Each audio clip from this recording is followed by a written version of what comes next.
Prime Minister Narendra Modi is back from his five-nation Global South tour. Now, it wasn't just a diplomatic courtesy call. It wasn't just another foreign visit. It was a direct challenge to China's shady empire of debt. India checkmating China and China's debt trap diplomacy. So from vaccine diplomacy in Ghana to lithium deals in Argentina, this was India's flex with a purpose, with a clear aim to checkmate China. India Today's Foreign Affairs editor Geeta Mohan decodes the Prime Minister's visit. Prime Minister Modi's global South power push was diplomacy with a mission. The five-nation visit to Ghana, Trinidad and Tobago, Argentina, Brazil and Namibia had a clear strategic message: checkmating China and shift the center of gravity in Global South. Modi's move: people-first partnerships, co-developed projects and digital empowerment. In Ghana, India offered a new vaccine hub that will serve all of West Africa, not only boosting healthcare but providing India's credentials as the pharmacy of the Global South. China's strategy: drop a hospital here, send a medical team there, then flood the market with overpriced pharmaceuticals. But Modi wasn't done. India inked deals in critical minerals, cobalt, manganese and rare earths, directly challenging China's stranglehold on the tech supply chain. Our development is inclusive. Our growth touches the lives of every Indian. The people of India have resolved to make India a developed nation by 2047, when we celebrate 100 years of independence. Next stop was Trinidad and Tobago. 180 years after India's first arrived as indentured labourers, the Prime Minister returned not as a guest but as a family. Prime Minister's speech to a joint session of Parliament was about nudging the island towards India's digital public infrastructure and away from China's digital leash. When I last visited 25 years ago, all admired the cover drives and pull shots of Lara. Today, it is Sunil Narayan and Nicholas Puran who ignite the same excitement in the hearts of our youth. In Buenos Aires, Modi opened talks on lithium extraction, defense collaboration, agriculture and renewable energy. The goal? Build joint ventures, not client states. Where China throws money at mining contracts and ships out raw material, India is offering tech transfers, training and clean partnerships. In Brazil, Modi did not just attend the BRICS summit, he rewrote the rules. Prime Minister called for global governance reform, responsible AI and new rules for multilateral cooperation that benefit all, not just one authoritarian dragon with deep pockets. During bilateral with President Lula, India pushed for deeper trade, energy and tech ties, real cooperation, not the usual build, operate, exploit model Beijing flaunts.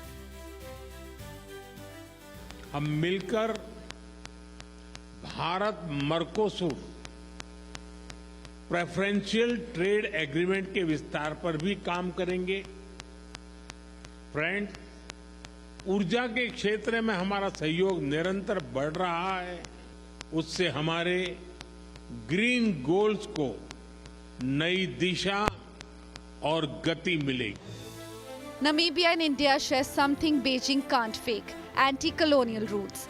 Modi's visit celebrated that shared past while sketching a future of military and development cooperation. India is ramping up joint defense projects, maritime security discussions and capacity building initiatives. No threats, no bases, no strings. From defense ties in Namibia to UPI in Uruguay, India is building alliances, not dependencies. No threats, no strings, no spyware.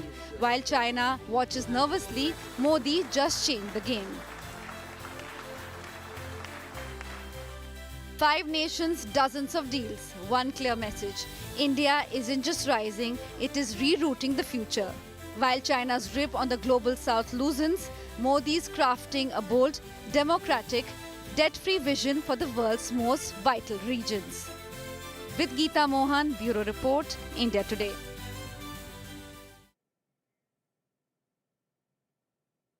India's G20 presidency was all about Vasudhaiva Kutumbakam. The world is one family. Is this what Prime Minister attempting to do here? I want to bring in India Today's Foreign Affairs editor, Geeta Mohan, for more on this. So, Geeta, when you talk about a vaccine hub in Ghana, or lithium negotiations with Argentina, or the defense dialogue with Namibia, what's the Prime Minister, what's, his big effort, and especially when you compare it to China's debt trap diplomacy? How are these two proceeding in two completely different directions? Well, a very important point over here, Gaurav, is that every time Prime Minister goes for a important summit, multilateral meeting, he ensures that there is one country at least that he includes in his itinerary so that he can have, he can make the most of his foreign policy engagements abroad. This time around, it was 5 countries, 2 continents, the longest tour ever. And yes, there were a lot of questions on what India's achievements have been. And like your report, like we've been reporting, and the report just said, it's not the medals alone, that people have been talking about. Are there any use? Some of them lauding, some criticizing. It's the deals that have been inked that you should look at, the fine print of what these countries mean, why these countries, they're countries that are very, very focused on development. They're very rich in resources, and they will certainly be a part of India's future energy security program as well, including securing rare earth minerals. Going green with lithium, so on and so forth. And in all that, India has inked some very critical deals. What are we looking at? We're looking at those countries where China already has a very strong foothold. So yes. You cannot counter China by not being present in these countries to China, and that's exactly what the Indian Premier did by touring these countries and the agreements that have been signed. So India is offering completely a model which is completely different from the Chinese model.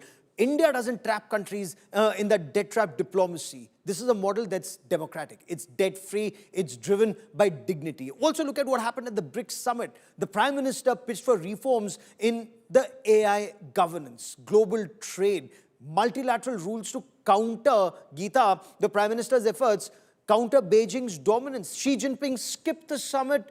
Is there a signal there? Xi Jinping wasn't there. What's happening to BRICS? There was, some narrative that was being built. India out of BRICS, Indonesia in. We seem to be looking at a different picture here.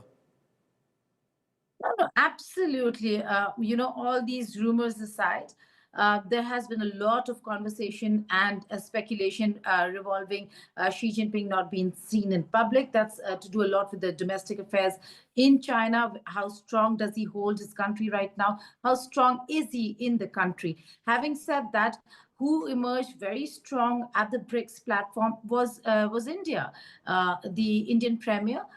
The host, the kind of importance that Brazil and BRICS attached to India and the Indian Premier's presence clearly shows that there is a way forward. And like we have again been reporting, not just on the channel but also on our global network, that it's just the beginning for BRICS. India is a key partner. India is a founding member, and while Trump threatens the BRICS forum, while the other countries feel threatened by what the proposals within the BRICS, India is going to be a very, very important country in that forum, which now sees many countries looking at being a part of the BRICS.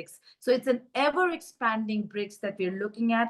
And India, not just having or engaging with the BRICS, engaging individually with BRICS members on the sidelines of BRICS, apart from the individual country visits that he made, which are those 4 countries apart from Brazil. So important engagements with Africa, with Latin America, and certainly with the Caribbeans as well.